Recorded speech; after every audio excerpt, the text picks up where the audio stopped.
Amy Duggar knows the question. She just wishes she had an answer.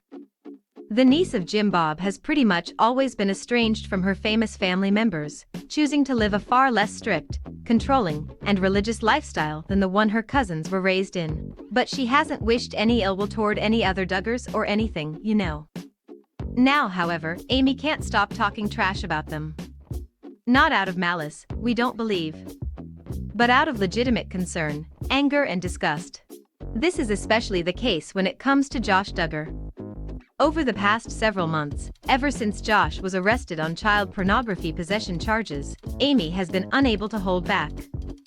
She labeled Josh as an evil monster shortly after he was taken into custody. She's emphasized how his 6 kids must be protected at all costs, and she's not so subtly encouraged Anna Duggar to walk away from a very unhealthy marriage.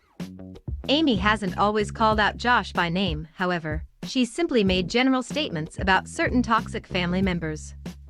That changed late last week, though. First, news leaked that Jim Bob Duggar's father, Jimmy Lee Duggar, had spent some time behind bars in the early 1980s for some sort of illegal car sale/transaction. He was charged with fraud at the time. On Thursday, meanwhile, Amy King confirmed that her grandfather had been imprisoned many years ago, and then she alluded to other darker skeletons in the family closet. Pickles for Truth, the anonymous individual behind the Duggar family news, Life is Not All Pickles, and Hairspray Facebook page shared a screenshot from a portion of the conversation she had with the 19 kids and counting clan's cousin. I'll just post one screenshot, but overall Amy didn't tell me not to repeat the conversation. I asked, and she was careful with how much she revealed, Pickles explained in the caption of the post.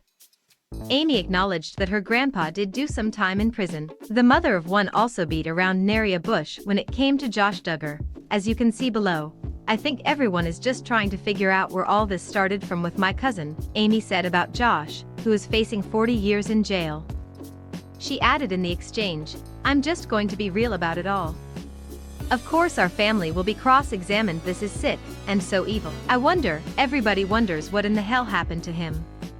Something must have happened." The accusations against Josh are truly heinous. It is believed that he downloaded dozens and dozens of sexually graphic videos and photos of children under the age of 12, one of which allegedly featured an 18-month getting raped. It truly doesn't get any worse than this. Although, Josh has confessed to a pair of other damning scandals in his past as well. First, he admitted to having molested multiple young girls when he was a teenager, including 2 of his own sisters.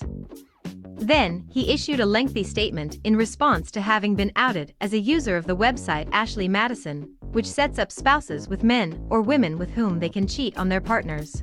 After committing infidelity on numerous occasions, Josh said he had a porn addiction and checked into some sort of rehab facility. Said Josh in August 2015, "I have been the biggest hypocrite ever.